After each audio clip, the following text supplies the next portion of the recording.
여러분 매일 아침 하나님 앞에 기도의 자리로 찾으시기를 소망합니다.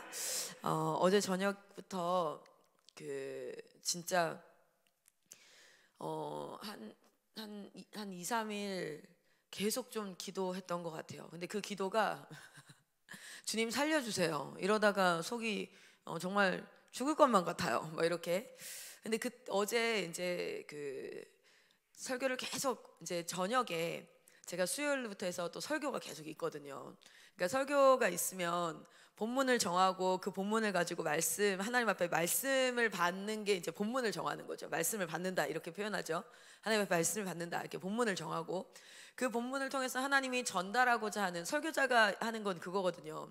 내가 어떤 지식과 또 어떤 내용들을 잘 정리해서 전달하는 게 아니라 하나님 말씀 딱 주시면, 그 본문을 딱 주시면, 말씀을 주시면 그 안에 그 말씀을 통해서 예수 그리스도 그리고 이제 성삼일체 하나님이 하신 일, 그거를 증거하는데 내가 포장한답시고 그리고 내가 잘 전한답시고 오바해서 더하거나 빼지 않고, 그러니까 설교자의 목표는 이거야. 예수 그리스도의 아름다움을 그대로 전달하는 게 목표예요.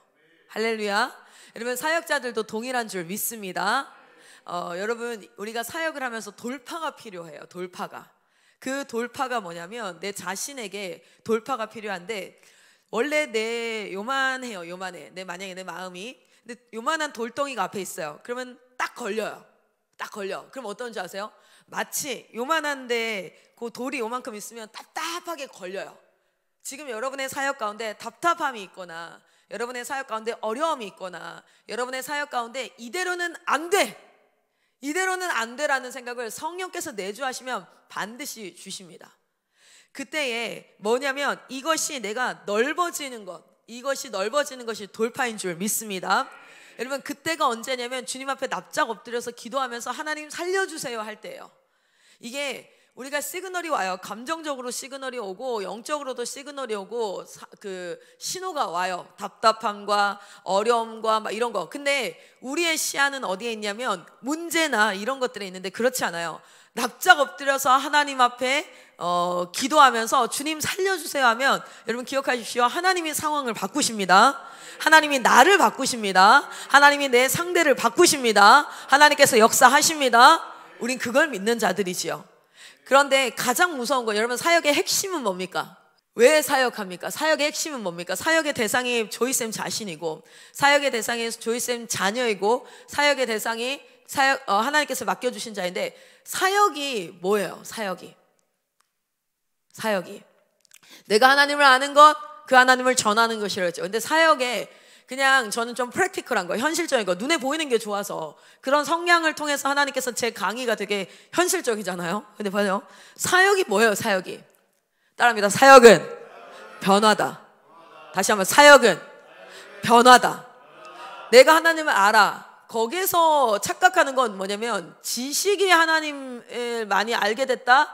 그거 헛소리예요. 하나님을 알았다는 건 무슨 뜻이냐면 지식으로 하나님을 아는 것, 뭐 책을 좀 읽었어, 뭐 우리가 말씀을 좀 읽었어, 아니면 뭐 내용을 좀 알게 됐어, 와 이런 영적 비밀을 알게 됐어.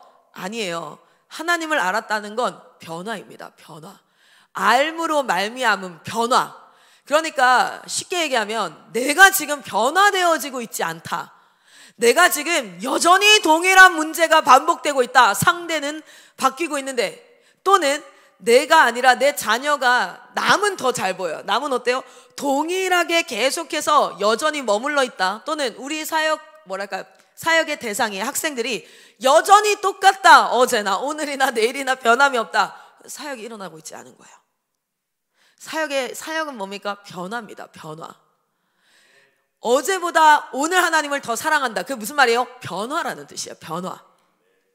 오늘보다 내일 하나님을 더 사랑한다. 변화를 의미하는 거지, 내가 여전히 머물러 있는 상태에서 상황이 어떻게 되는 게 아니에요.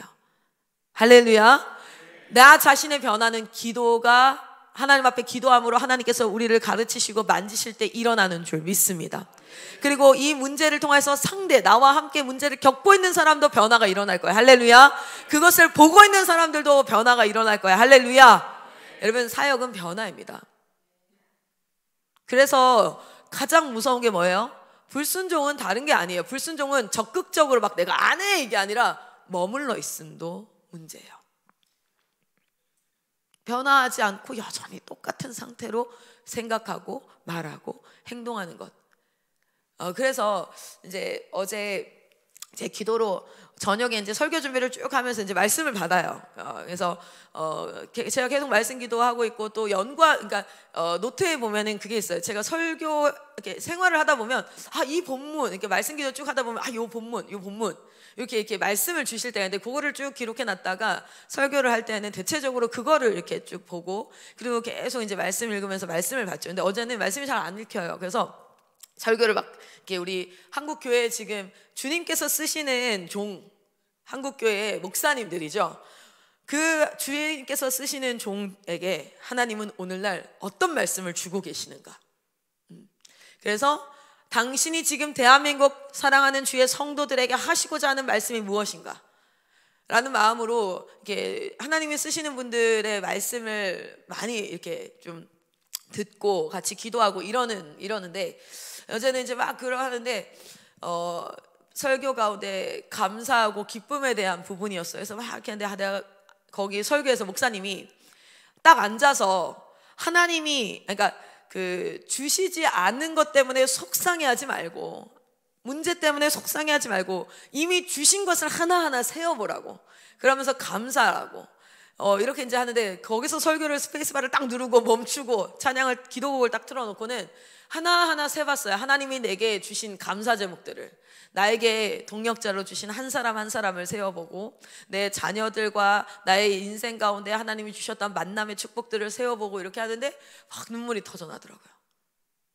그러니까 지금 있는 문제에 주목하지 말고 하나님이 주신 것에 감사를 세워보라는 그 말에 순종함으로 그 자리에서 뭐냐면 제가 그걸 딱 하다가 눈물이 막 터져나면서 하나님 감사가 되더라고요. 그리고 이게 내가 힘들어할 물론 그 문제가 해결된 거 아니에요. 그런데 그런 게 아니야 하면서 막 감사와 찬양하면서 뭘 느꼈냐면 이 어둠의 권세가 나를 붙잡고 있었던 마음의 두려움과 마음의 어려움과 자괴감과 여러 가지 이 나를 붙잡고 있던 게 이렇게 확 해방되어지는 것을 경험했어요. 할렐루야.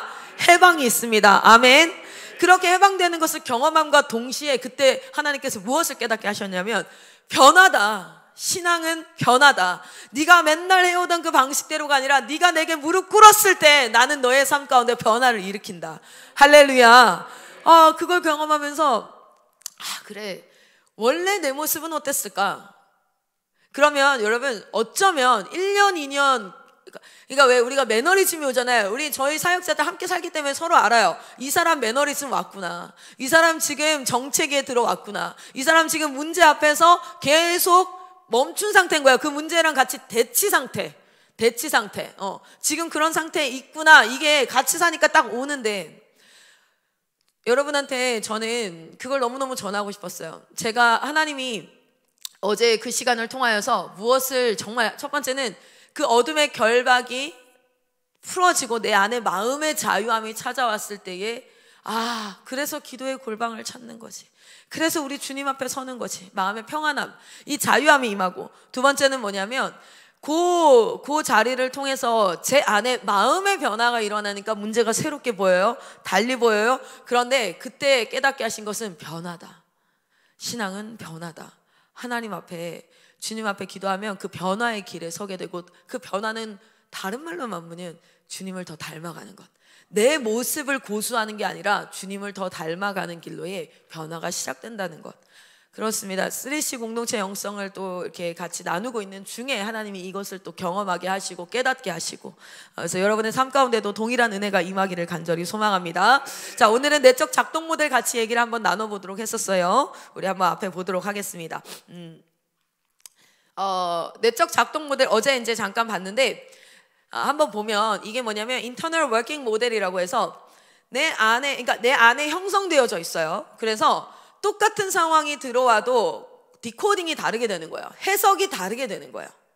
똑같은 상황을 바라보는데 어떤 사람, 이런 사람 있죠. 긍정적인 사람이다, 부정적인 사람이다. 뭐 이런 표현들도 뭐냐면 똑같은 상황을 받아들이는데 디코딩. 여러분, 그리고 제가 어제 한 가지 비결, 제가 어제 저녁에 기도하면서 고집 부리지 않겠습니다.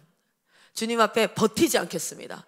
하여튼 물처럼 주님이 담는 그릇 안에 주여 나를 변화시켜 주시고 깨닫게 하여 주시고 막 이렇게 이제 기도했었거든요. 여러분들도 버티지 마세요. 동일한 모습으로. 버티면 여러분 손해더라고요. 제가 제일 손해더라고요. 자, 봅시다.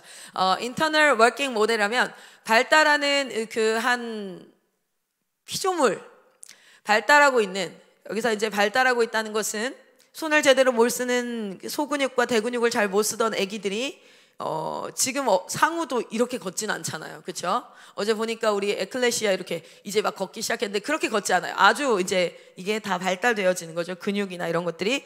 그 상호작용의 경험에 대한 반복적인 유형을 기초로 해서 자신과 타인에 대해서 일련의 모델을 쌓은 것, 그것이 내적 작동 모델이라고 이제 정의를 하죠. 이러한 기본적인 가정들, 일반화된 상호작용의 표상들, 역할 관계 모델과 자기와 타인의 도식은 아이가 예측하고 세계와 연관시키기 위해 사용하는 비교적 고정된 표상적 모델이다. 모델이 형성되는 것이다. 이렇게 이제 얘기하는데 뭐냐면, 그냥 쉽게 얘기하면 남에 대해서 어떻게 인식하는지, 나에 대해서 어떻게 인식하는지인데, 나에 대해서 어떻게 인식하는지는 뭡니까? 반복적으로 내 주변에 있는 사람들이 나에게 하는 행동, 나를 대우하는 행동, 이런 것들을 통하여서 형성되어진 것. 자, 그러면은 타인에게 형성된 건 뭐겠어요? 내가 아주 어렸을 때부터 상대가 나에게 했던 것을 인식하는 그 형태로 인하여서 타인에 대한 형태들도. 그래서 예를 들어서 긴밀한 애착 관계에 있었던 엄마와 아빠가 되게 많이 폭력적이고 어떤 일을 할 때마다 위협을 한다든지 뭐 이렇게 했다. 그러면 이 친구는 후에도 타인을 이제 만날 때에 어떻게 먼저 예측을 하고 있는 거예요? 폭력적이고 위협적일 거라는 것을 예측하고 만나는 거예요. 그것이 반복적에서 경험으로 쌓이면 남을 향해서 어떤 인식을 가지고 있는가에 대한 고정관념, 그리고 나 자신을 향해서 어떤 인식을 가지고 있는가에 대한 고정관념을 안에 쌓아놓고 있다는 거죠. 그래서 이 두 가지랍니다. 타인에 대한 작동 모델. 그러니까 누군가를 딱 만나면은 이게 쭉 액티베이트 되는 거예요. 타인에 대한 신뢰감을 형성하는 것, 그리고 자신에 대한 그 작동 모델, 자신의 가치, 나는 이 정도 되는 사람이야. 내적 작동 모델을 조금 네 가지가 있다라고 어제 얘기했어요. 자기에 대한 모델이 긍정적인 사람과 부정적인 사람, 타인에 대한 모델이 긍정적인 사람과 부정적인 사람이라는 이 네 가지가 뭐예요? 이 그 네 가지가 형성하는 그 형태들이 있는데, 네, 첫 번째는 안정형 애착이라고 타인에 대해서도 긍정적으로, 그리고 자기 자신에 대해서도 긍정적으로. 그래서 애착 형성 중에 가장 건강한 애착 형성이 안정형 애착 형성이라고 그래요. 분명 말씀드렸어요. 이거는 변화를 기반으로 해요. 이거는 타고난 그 기질이 아니에요. 타고난 기질이 아니라 변화가 가능해요. 왜 그러냐면 경험에 의해서 쌓여진 거라서 그래요. 경험에 의해서 쌓여진 거라 이것은 반드시 변화가 가능합니다. 그리고 집착형 애착, 자기 자신에 대해서 부정적이기 때문에, 그리고 타인에 대해서 긍정적이기 때문에 또 다른 한 사람에 대한 의존도라든지 이런 것들이 굉장히 높죠. 의존도가 높다는 건 실망감도 높다는 거예요. 자, 자기에 대해서는 굉장히 긍정적인 모델이 형성되어져 있으나 타인에 대해서 부정적 모델이 형성되어져 있는 사람들은 관계나 이런 부분에 있어서 어려움을 겪는 부분들도 있고요. 자기 자신에 대해서도 부정적이고 타인에 대해서 근데 생각보다 여러분 한국이 아니라 많은 사람들이 여러분 30-40% 이상이 혼란형 애착에 가까운 사람들. 그러니까 제일 많이 형성되어져 있는 게 안정형이라고 해요. 어렸을 때 안정형으로. 그래서 이제 건강한 가정 안에서 이렇게 태어나면, 그런데 성장하면서 많이 집착형, 무시형, 혼란형으로 많이 형성이 되어져요. 자, 봅시다. 안정형 애착이라고 얘기하면 우리 한번 같이 읽어봅시다. 그 밑에 있는 여기 좀 작은 글씨라서 엄청 안 보일 것 같은데 확대를 해드릴게요. 자, 우리 안정형 애착 한번 읽어보겠습니다. 시작. 주 양육자와의 관계에서 적절한 반응과 따뜻한 보살핌을 느끼며 자신을 사랑받기 합당한 사람이라고 생각하며 타인을 신뢰할 수 있다고 믿는다. 사람들과 친밀한 관계를 즐기며 혼자 있을 때도 편안함과 안정감을 느낀다. 네, 이렇게 해놨죠. 아멘 할 뻔했어요. 맨날 읽으면 아멘 하니까. 네, 경험해 보셨어요? 저는 영어 수업에 영어 학원에 마이클 어학원, 시사 어학원 가서 아멘 할 뻔해가지고. 그리고 그런 것도 있잖아요. 왜 아빠 생각을 하고 있다가 수업 시간에 선생님을 불러야 될 때 나도 모르게 선생님에게 아빠! 이렇게 얘기해서 당황할 때가 있는데, 안정형 애착은 사람들과의 관계도 친밀해지는 것들이 상호작용을 통한 친밀성이 형성되어져요. 이게 무슨 뜻이냐면, 친밀함이라는 건 정보와 시간이 비례합니다. 제가 여기 아이들한테 그 F는 MA를 가르치면서 가속도가 붙어 질량이 무겁기 때문에, 네 몸무게가 무겁기 때문에 가속도가 붙어서 힘이 굉장히 폭발적으로 늘어날 수 있어. 조심해, 멈추지 않고 도로까지 갈 수 있어. 막 이런 얘기를 했는데, F나 MA와 동일하게 여러분, 사람과의 그 관계는, 그 친밀함은, 이건 뭐 공식처럼 얘기를 해요. 정보와 시간, 정보 곱하기 시간은 친밀함이에요. 정보 곱하기 시간 이라고. 그냥 다들 이거 처음 들어보셨어요? 그렇군. 이거 이렇게 그렇군. 제가 정보력이 빠르군요. 자, 어쨌든 그 상대를 대해서 알아가면 알아갈수록 친밀해진다라고 얘기하고요. 그런데 중요한 건 이 안정형 애착이 아니라 회피형이나 무시형 애착 같은 경우에는 이게 뭐가 있냐면, 정보보다 이 시간을 무시하는 경우가 많아요. 그러니까 내가 마음에 딱 들어요. 그러면 이 집착형 같은 경우에는 시간과 상관없이 하루 만났는데 모든 걸 다 줄 수 있어요. 라고 이 속도감이 달라요. 그래서 너무 나에게 막 잘해줘. 그러다가 근데 나는 지금 그 정도의 시간이 안 됐어요. 너무 상대가 나에게 너무 잘해줬는데, 그러면 그만큼을 기대하잖아요, 자기에게도. 근데 나는 지금 그게 아니라서 이렇게 좀 천천히 속도에 맞춰서 가고 있어. 그러면 뭐예요? 상대는 나에게 실망하고 힘들어하고 뭐 이렇게 한다든지. 그 관계에서 막 급진적으로 막 잘해주고 선 넘어오는 사람이 있어요. 그리고 나서 급진적으로 실망해요. 뭐 이런 경우가 있는데, 안정형 애착은 정보와 시간을 상대와 조율을 해서 적절하게 친밀한 관계를 유지해 가는데, 그냥 이게 본능적으로 이게 가능한 사람이에요. 본능적으로라고 표현하니까 좀 그렇네요. 뭐냐면, 상대의 적절한 반응과 그 정보를 잘 파악하고 그러한 것들을 할 수 있게 하는데 안정형이고, 그래서 친밀한 관계를 즐긴다라는 것은 사람들과 친해지는 것이 막 너무 신나고 이런 건 아니에요. 누구나 낯선 사람과 친해지는 건 어렵습니다. 누구나.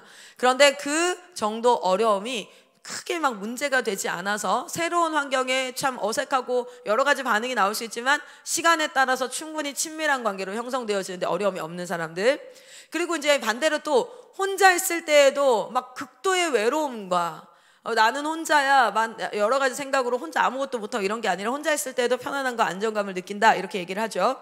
대표적인 단어가 순종적, 평안, 반응적. 이 반응적이라는 단어가 되게 중요해요. 왜냐면 결과적으로 관계를 맺을 때에는 상대와 나의 반응이 적절하게 오가면서 액션 앤 리액션을 하면서 그 안에서 감정이 상하지 않은 상태로 서로를 알아가는 것들, 그러니까 에어백이 있다라고 생각을 하시면 될 것 같아요. 에어백이 있다. 그렇게 해서 반응적으로 행동하고 회복력이 있고 친밀함을 가질 수 있고, 그리고 내 영역 또한 적절하게 구분하여서 너무 막 내 영역 다 내어준다든지, 아니면 내 영역에는 손도 못 대고 한다든지 뭐 이런 게 아니라 적절히 나의 영역을 지키면서 이렇게 잘 형성이 되어지는 게 안정형이라면, 집착형은 우리 같이 한번 읽어보겠습니다. 집착형. 파악을 해보세요. 내게 주신 영혼을 파악하기 위함이에요. 나 자신도 파악하고 우리가 기도해야 될 게 알면 아는 부분을 가지고 같이 함께 기도하면서 뭐 해야 되겠습니까? 이것을 하나님이 창조하신 모습으로 회복하는 게 우리의 사역이에요. 변화를 이끌어가는 것이 우리의 사역인 줄 믿습니다. 자, 우리 집착형 한번 읽어볼게요. 시작.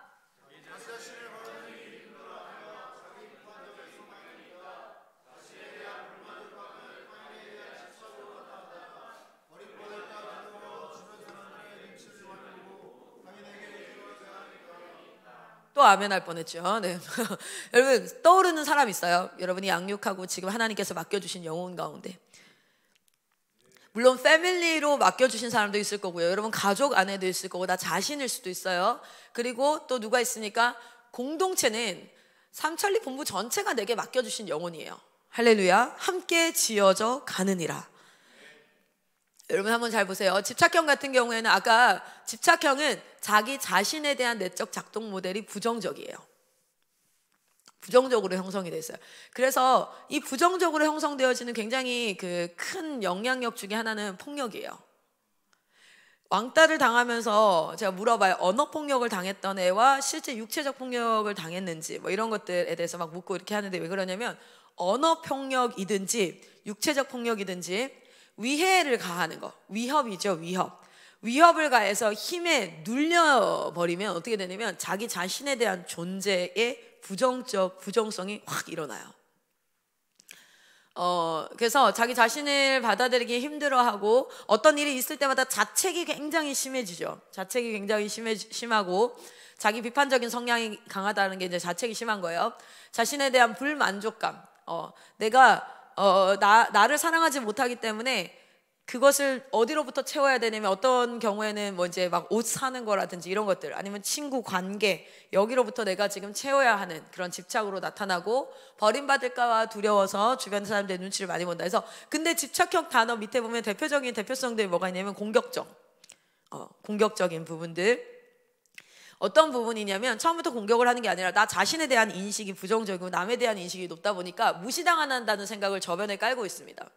내가 무시당하고 있어. 난 손해보고 있어. 나는 이런 게 이렇게 있다 보니까 그것들이 쌓여서 적절한 반응이 아니라 참아요. 왜냐하면 내가 부족하고 남이 더 잘났다고 생각하기 때문에 참아요. 그런데 그 참는다는 그 에너지가 나중에 어디서 폭발하냐면 예를 들어서 이런 표현하죠. 머리에 파리가 붙었어요. 파리가. 그러면은 이렇게 파리를 딱 붙여야 이렇게 파리채. 머리에 하면 좀 그러겠다. 몸에 파리가 붙었어요. 파리채로 톡 쳐서 하면 되는데 파리가 붙었어요. 망치로 갖다 치는 거예요. 라고 표현을 해요. 실제 이걸 교육을 할 때. 이게 뭐냐면 감정을 참고 쌓아놨던 그 에너지를 문제 하나가 딱 있어요. 그럼 파리만 이렇게 해주면 되는데 그 문제 하나에 내 모든 것들을 쏟아가지고 하니까 상대는 공격받은 거예요. 그리고 이해가 안 돼요. 왜 이 사람이 이렇게 하는지. 그런데 그 이해하지 못하는 상대의 반응에 또 뭐가 되면 또 상처가 돼요. 뭐 이런 식으로 해서 이제 집착형의 이제 공격, 나는 그 일에 대해서 합당하게 반응하는 게 아니라 그 일만큼의 반응이 아니라 그 이전의 것들을 가지고 같이 반응을 하게 되는. 근데 여러분 이거 잘 들어보세요. 제가 이거 공부하면서요. 잘 들으면 내 안에 이 모습이 다 있어요. 제가 심리학을 공부하면서 발견한 건 뭔지 아세요? 죄인된 인간의 모습을 연구한 학문이거든요. 심리학이라는 건. 죄인된 인간 안에 있는 고장난 사고가 형성하는 인간의 마음 안에 있는 이 이치잖아요. 심리라는 게 마음 심자 이치 리자잖아요. 마음의 이치를 연구한 학문이 이거예요. 그래서 이걸 연구해 보니까 신론과 심리학을 공부하니까 하나님은 이런 분인데 인간은 이런 존재로 원래 하나님이 창조하신 모습은 어떤 모습? 하나님이 창조한 인간은 하나님의 형상.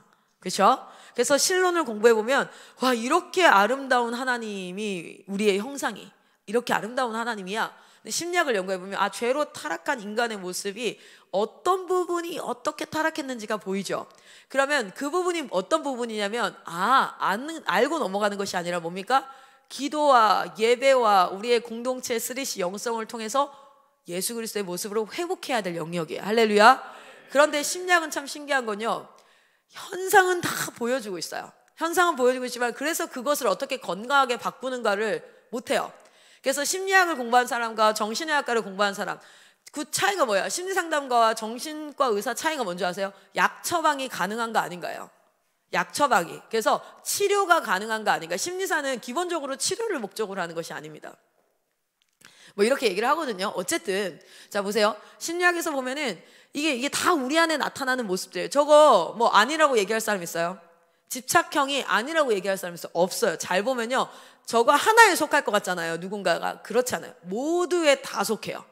그러면 저걸 통해서 뭐냐면 죄로 말미암아 망가진 내가 그냥 선악과 하나 먹고 아우씨 죄인이야, 아우 지옥 가, 이런 러프한 상태가 아니라 철저하게 타락했다는 거.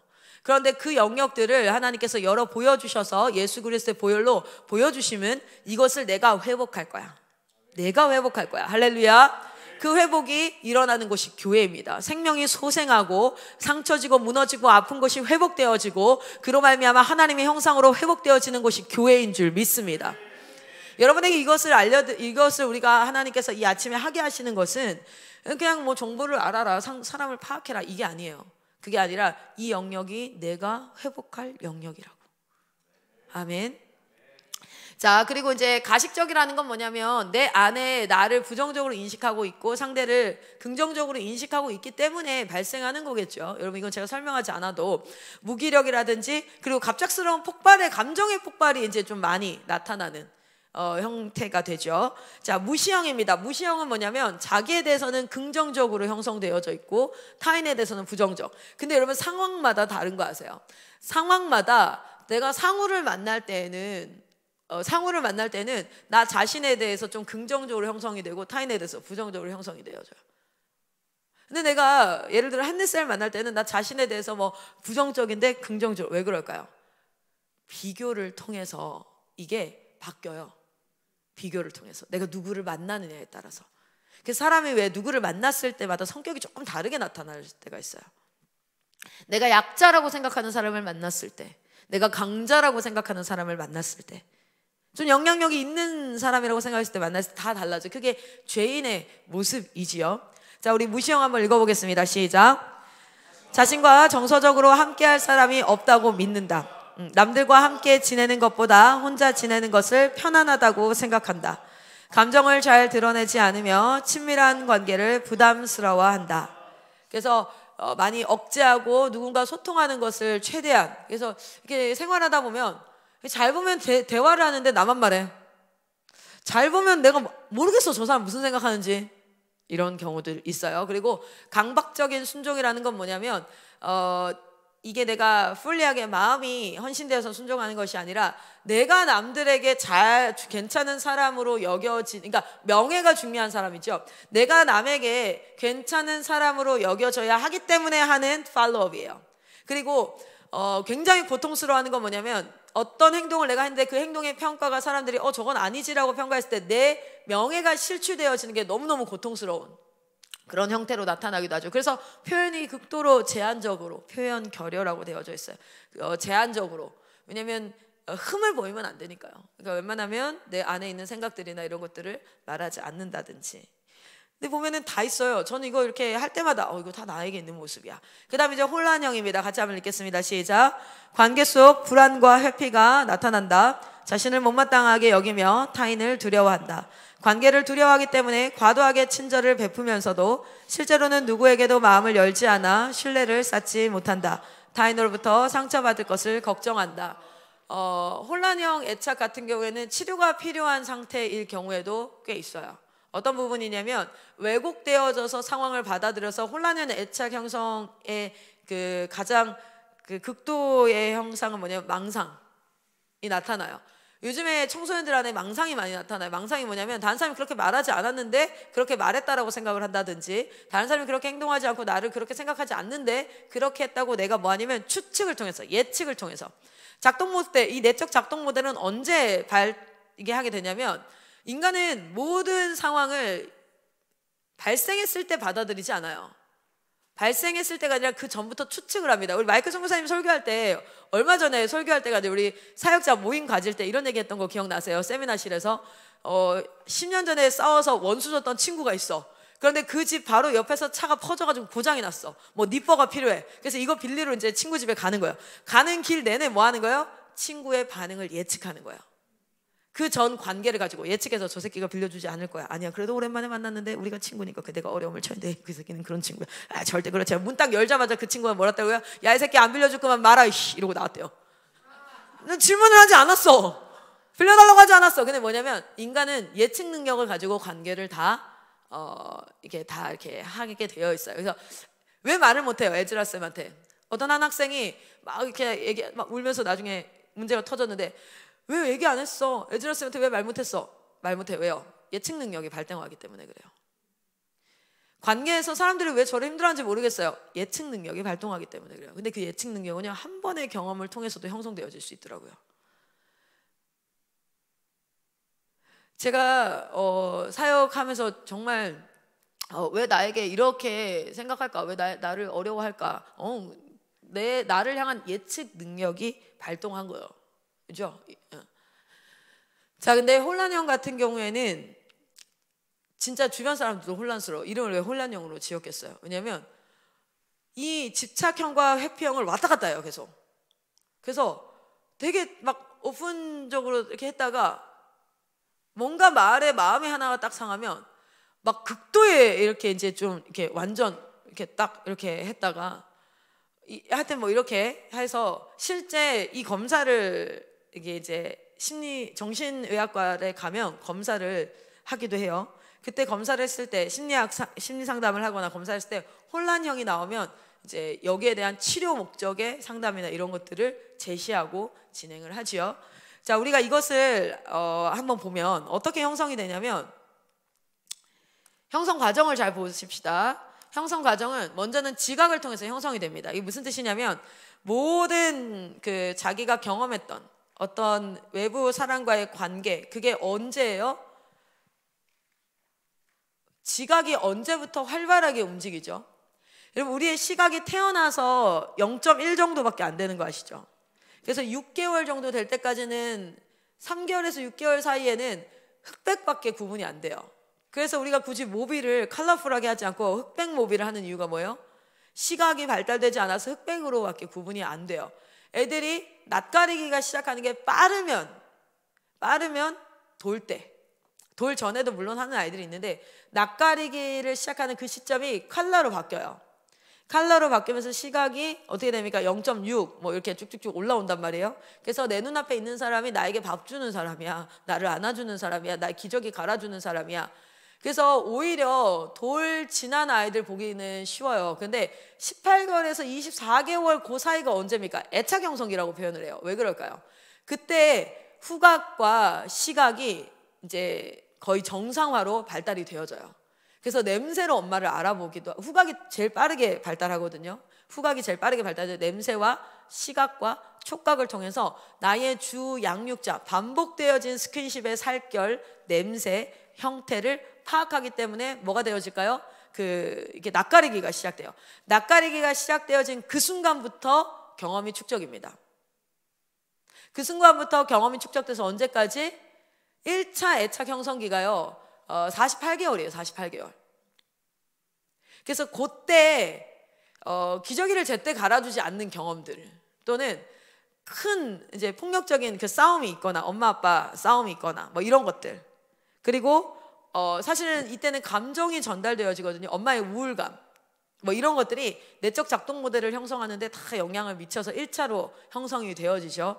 그리고 2차 형성 시간 언제예요? 48개월부터 해서 미운 4살, 미운 7살 하는 그 시기 있죠. 그때가 뭐냐면 감정 분화 시기예요. 발달 단계에 보면은 감정이 분화되어서 억울함, 분노, 기쁨, 기대감, 이런 감정들이 분화되어지는 시기입니다. 그 감정들이 분화되어지는 시기에 이 지각을 통해서, 감각을 통해서 뭐가 형성되어지냐면 기본적인 내적 작동 모델이 거의 다 형성되어져요. 8살 전에. 그래서 3살부터 8살이 되게 중요해요 라고 얘기하는 게, 3살부터 8살까지는 부부싸움도 쇼인도 부부라도 척이라도 하세요. 잘 지내는 척이라도. 이렇게 진짜 권면을 하는 이유가 아이들이 보고 듣고 하는 모든 것들을 통해서 뭐가 형성되어지냐면 1차 애착, 그게 초등 기간들을 쭉 보내게 하죠. 그리고 나서 이제 또래 집단으로 넘어갔을 때 또래들이 자기를 어떻게 대우하는가, 내가 또래들과 어떻게 관계하는가, 요것들이 뭐예요? 이제 또 계속해서 강화시켜요. 내적 작동 모델은 강화의 형태로 이루어지게 되어 있어요. 이때 형성이 되어지면 이것이 전반적인 자존감으로 형성이 되어집니다. 그래서 자신의 능력과 가치에 대한 평가, 태도, 그리고 그것을 바라보는 사람들의 시선, 이런 것들을 통해서 형성이 되어지고, 여기서 말하는 게, 성경이 말하는 인간에 대한 이해가 뭐냐면, 인간은 자기 존재 가치를 느끼는 만큼 뭐해요? 행동을 해요. 그래서 이 시기가 진짜 리뉴젠에서 가장 중요한 시기가 언제입니까 하면, 저는 항상 얘기했어요. 유아대안학교 해야 된다고. 유아대안학교. 부모님과 함께 유아대안학교를 해야 된다라고 얘기했던 게, 중학생은 이미, 고등학생은 이미 그 도화지에 그림이 다 그려져 있는 상태라서 우리 그거 다 지우고 시작해야 되거든요. 지우고 새롭게 해야 되잖아요. 그래서 이런 부분, 어쨌든 그리고 나서 이제 그것이 정체성으로 계속 강화되어지는 거예요. 그 사람이 자신을 인식하고 타인을 인식하는 그러한 정체성으로. 그래서 성경이 말하는 나로 정체성이 형성되어 있지 않아요. 인간은 지금 성인인 우리도, 지금 이 자리에 앉아있는 우리도 성경이 말하는 것으로 정체성이 형성되어 있지 않기 때문에 우리는 계속해서 말씀을 듣고 그리고 보고 그리고 말씀을 경험함으로써 우리의 지각 단계에 지각 변동이 와야 돼. 그래서 나는 당연히 이렇게 생각했는데 이게 아니구나라는 걸 뭘로 지각 변동이 오려면 선포해야 돼요. 나는 당연히 그렇게 생각하는데 저 사람 날 싫어할 거야. 근데 선포해야 된다고요. 그래서 그게 깨져야 돼요. 저 사람은 그렇게 생각하더라도 우리는 주 안에서 하나야. 깨야 돼요. 그래서 기도할 때 그렇게 선포하라는 거예요. 부르짖는 기도를 통해서 내 생각을 깨야 돼요. 내 생각을. 여러분, 우리 안에는 확고한 믿음이 있습니다. 내 경험을 기반으로 하는 확고한 믿음이 있어요. 여러분, 사단보다 더 무서운 게 그거예요. 사탄은 차라리 적대시하고 공격의 대상이 될 수 있지만 사탄은 뭐를 이용합니까? 우리의 생각 가운데 우리에게 뭘 해요? 확고한 믿음을 줘요. 하나님과 반대되어지는 확고한 믿음. 저 사람 너 싫어해. 여러분 경험 안 해보셔서 전 되게 많이 경험하는데, 난 공동체 생활하면서 맨날 경험하는 게 그건데 저 사람 너 싫어해. 그렇기 때문에 내 안에서 뭐가 일어나는지 아세요? 반감, 미움, 나도 정당한 감정이 일어난다라고 착각해요. 그런데 그 정당한 감정, 그래요, 그 사람이 싫어하는 그 정당한 감정에 대해서 성경적으로 어떻게 해석해야 돼요? 성경적으로는 뭐라고 얘기하고 있습니까? 그러니까 그게 나 안에 들어와서 내 그 확고한 확신, 내 감정이 일어났던 그 근거가 깨져야 돼요. 할렐루야. 그래야지 내가 이 감정이, 부패한 감정이 정당하지 않다는 것을 이해해요. 깨달아요. 그리고 그 감정을 뭐 합니까? 부인해야 됩니다. 이게 자기 부인이에요. 자기를 부인할 때 우리는 예수를 따를 수 있어요.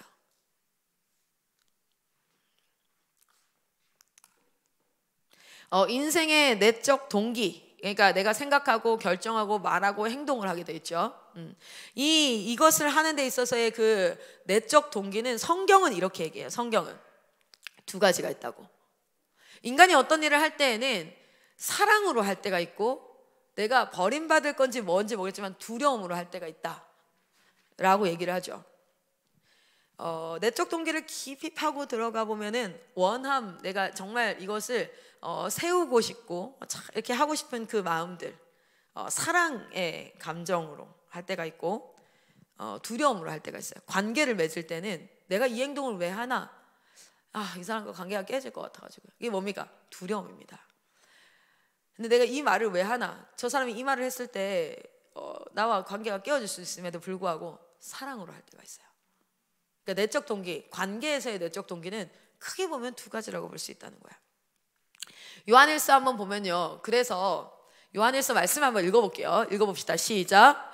사랑 안에 두려움이 없고 온전한 사랑이 두려움을 내어쫓나니 두려움에는 형벌이 있음이라. 두려워하는 자는 사랑 안에서 온전히 이루지 못하였느니라. 아멘. 여기 구절에 보면 되게 특이한 건 뭐냐면, 사랑의 반대말을 뭐라고 이야기하고 있냐면, 사랑의 반대말을 사랑과 대척점에 두는 그 단어가 미움이 아니에요. 무관심이 아니에요. 두려움이라는 단어를 써요. 왜냐하면 인간은 하나님과 결별되어진 상태에서 본능적으로 주의 사랑으로 형성되어져 있는 감정이 아니라 두려움으로 형성되어져 있는 감정으로 뭐 한다는 거예요? 행동한다는 거예요. 엄청 공격적인 사람도 그 안에 잘 보면 두려움이에요. 버림받을 것 같은 두려움. 그래서 나를 먼저 보호하는 거예요. 내가 먼저 버리고 말지 뭐 이렇게 하는 사람들도 있고요. 그래서 우리가 관계에서의 내적 동기를 말하는 겁니다. 관계에서 내적 동기는 사랑하는, 연합하고 함께하고자 하는 그 사랑과, 그리고 한편은 뭐가 있다? 두려움이라는 이 내적 동기가 있구나. 그렇기 때문에 우리가 이 지각되어진, 경험되어진 것이 우리의 자존감으로 형성되었어요. 경험되어진 세계는 하나님이 없는 상태에서의 뭐였습니까? 죄악된 세상에서의 경험입니다. 그러니까 선포와 부르짖는 기도를 통하여서 내가 확실히 믿고 있다고 생각하는 그 확신을 깨고 그 안에 하나님의 말씀의 선포를 통하여서 그것에 기인한 감정을 내게 두는 거예요. 예를 들면 우리 조이쌤이 진짜 피곤하시거든요. 그래서 조이쌤이 전 정말 일찍 잤으면 좋겠어요. 그리고 MK 9시 반까지 안 해도 되니까 진짜 좀 일찍 잤으면 좋겠거든요. 왜냐면 조이쌤이 사는 게 저한테는 더 중요해요. 조이쌤이 이렇게 계속 졸아요. 그러면 제 안에 어떤 생각이 들까요? 현실적인 걸로 이렇게 딱 예를 들잖아요. 그럼 조이쌤이 잠이 번쩍 깹니다. 조이쌤을 사랑하는 마음으로 했어요. 절대 내적 동기가 두려움이 아닙니다. 부끄러움 주려고 한 거 아니에요. 진짜요. 왜 그러냐면 이렇게 딱 이렇게 했어요. 졸아요. 그러면 제 안에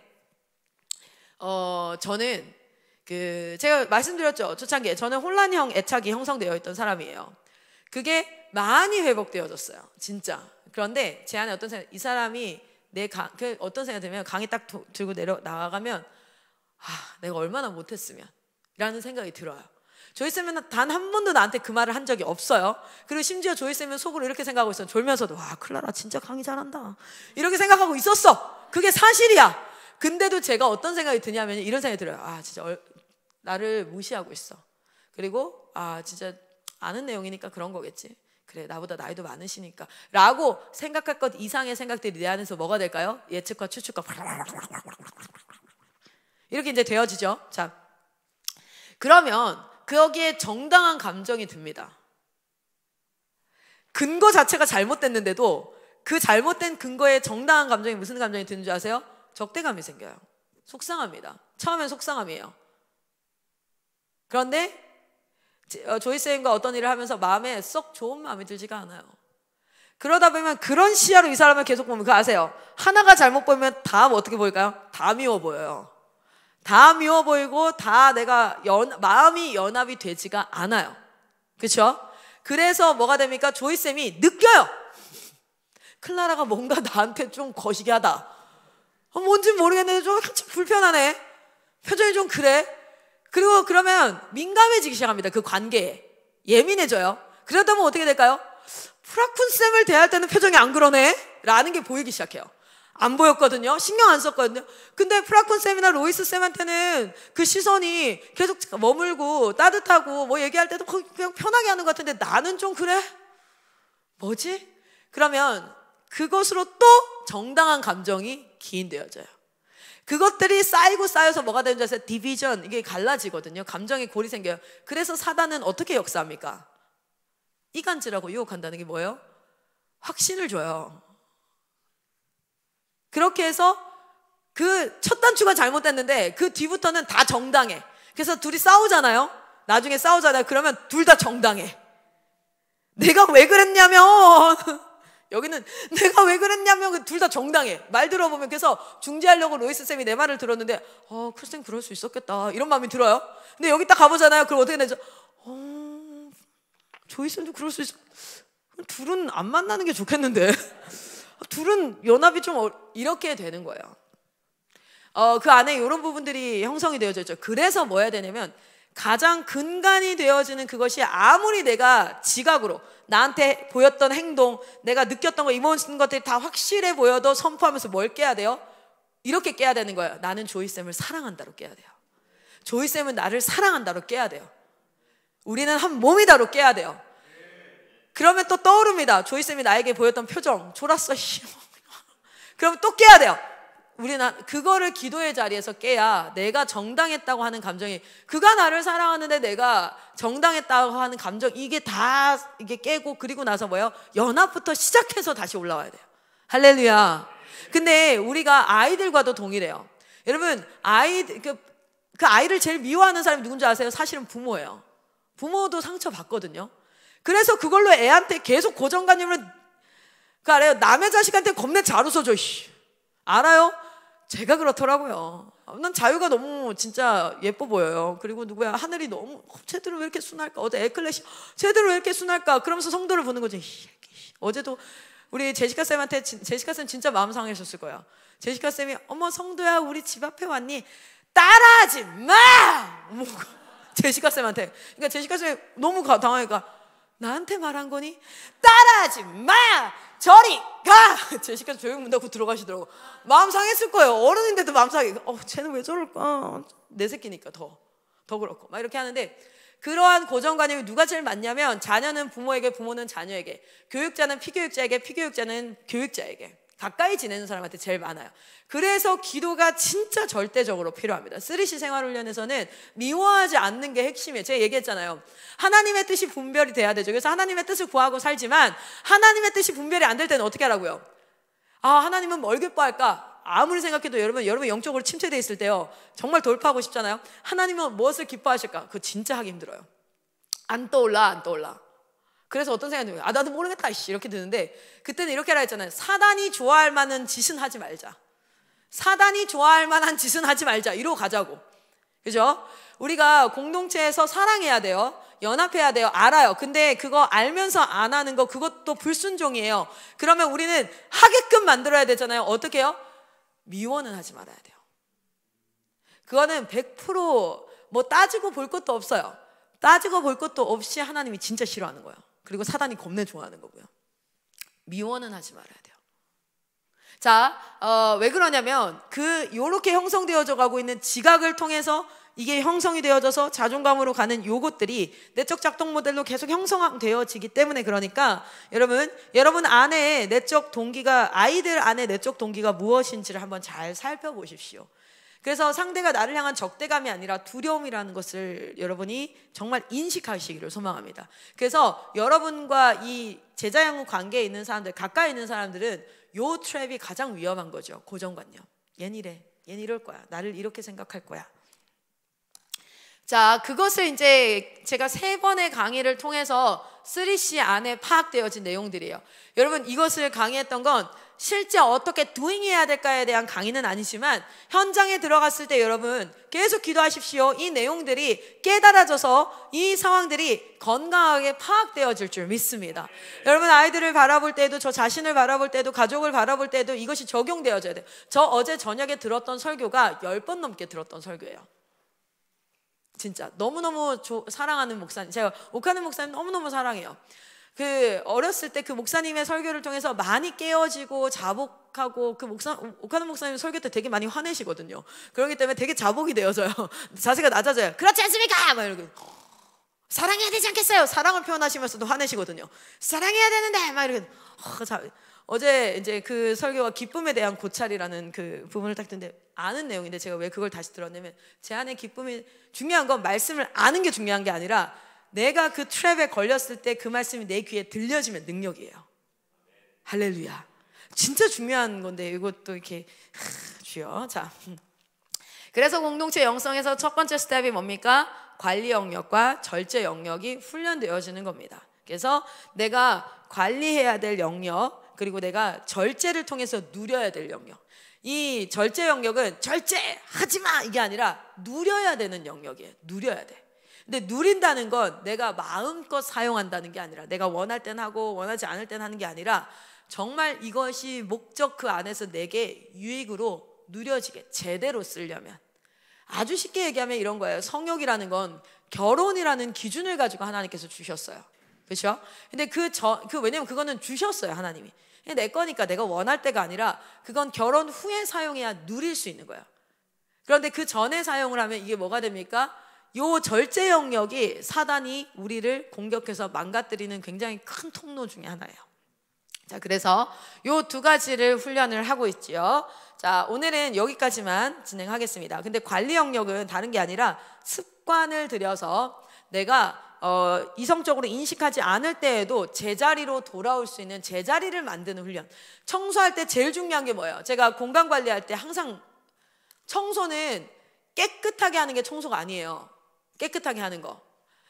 청소 잘한다 이렇게 표현하는데, 한번 딱 빗자루 들고 청소를 시작하면 진짜 깨끗하게 해. 그런데 빗자루 들기까지 한 달이 걸려.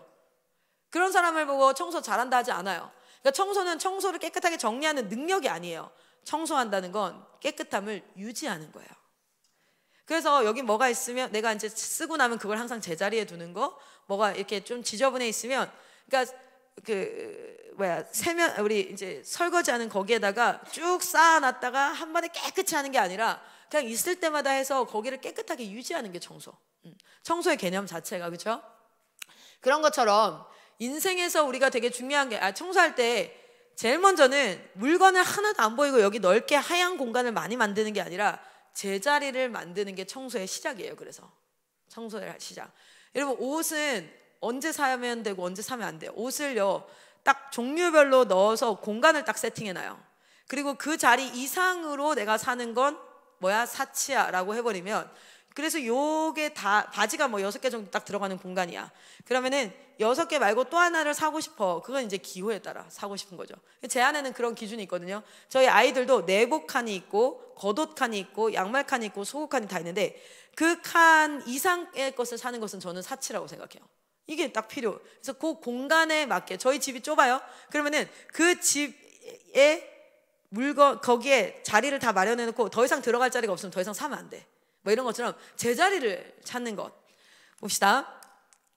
여기까지만 하고 마칠게요.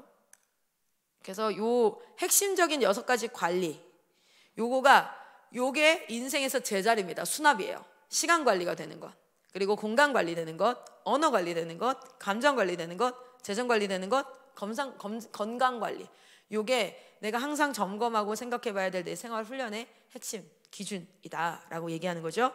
시간 관리는 적절한 계획을 하고 일관적인 점검을 하고 충분한 칭찬을 통해서 성취와 재도전이 계속 반복될 수 있게.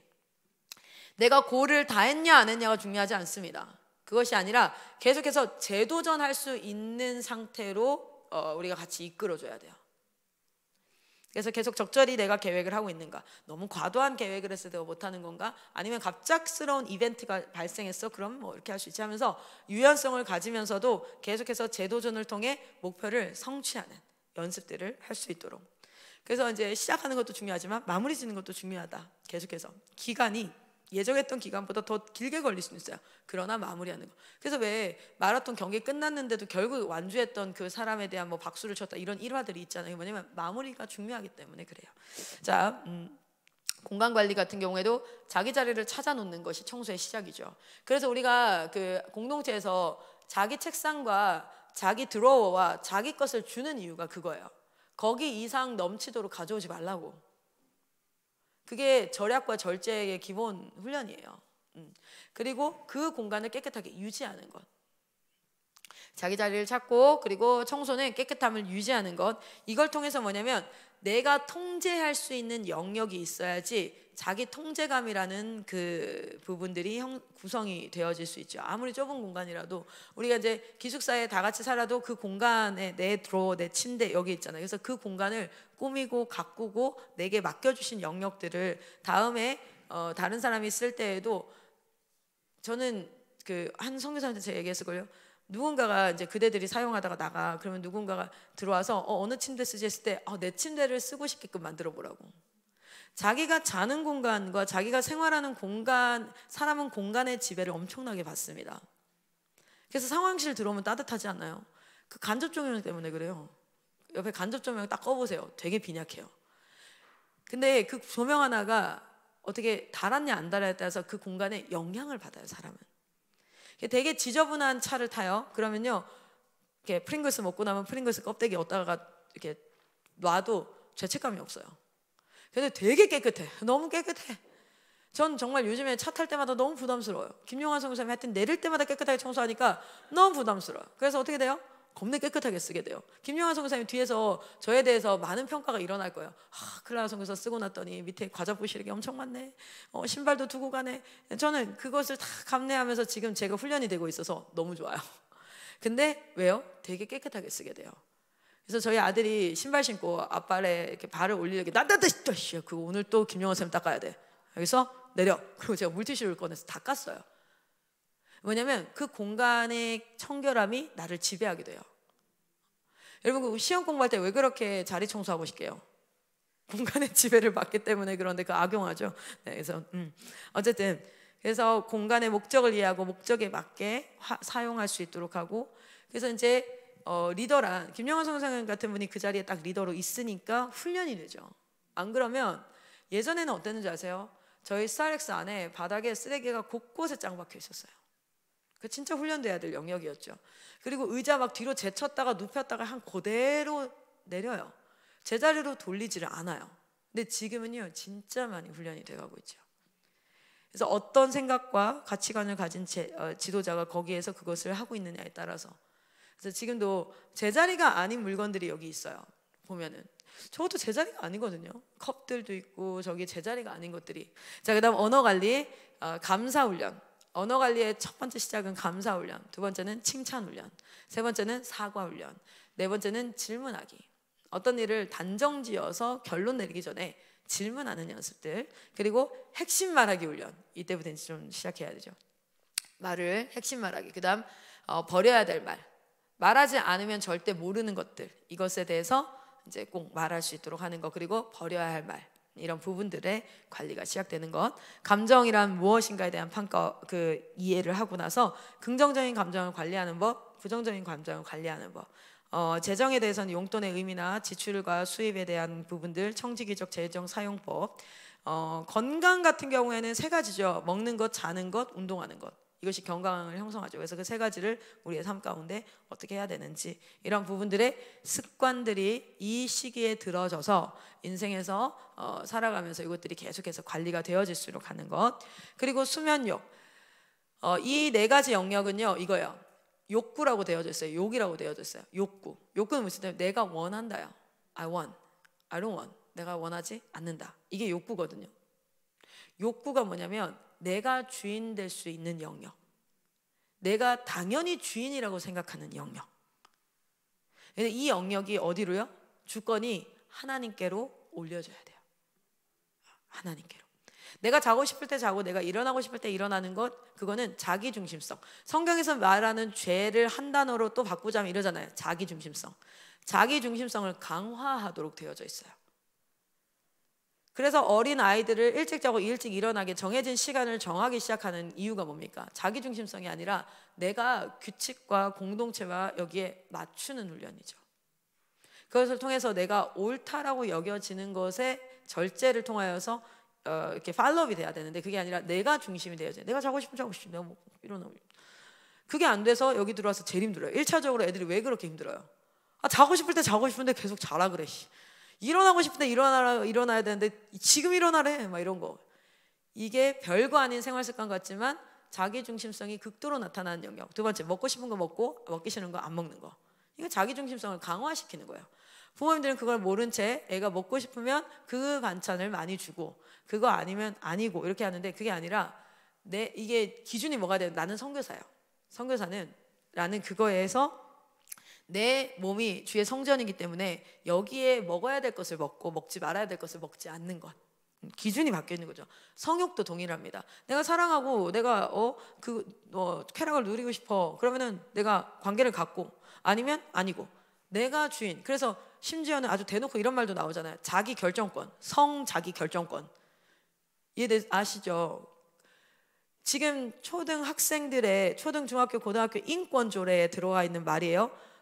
자기 결정권을 가지고, 그러니까 임신한 아이를 낳은 아이들이 그 성에 대해서 자기 결정권을 존중한다라는 표현이 그냥 들어가 있어요, 거기에.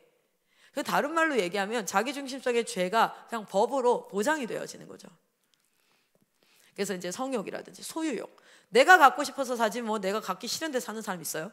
그러니까 뭐냐면 자기중심성이 강화되어지는 영역이 여기에 있기 때문에, 여기가 예수 그리스도의 보혈로 구원을 받아야 돼요. 여기가 구원받아야 돼요. 구원을 받아 회복이 일어나야 될 줄 믿습니다. 예수 그리스도께서 이 영역에서 역사하시기를 소망합니다. 이게 대표적인 3C 공동체 영성의 기초훈련 과정입니다. 자, 여기까지 하고 우리 기도하고 마치도록 하겠습니다.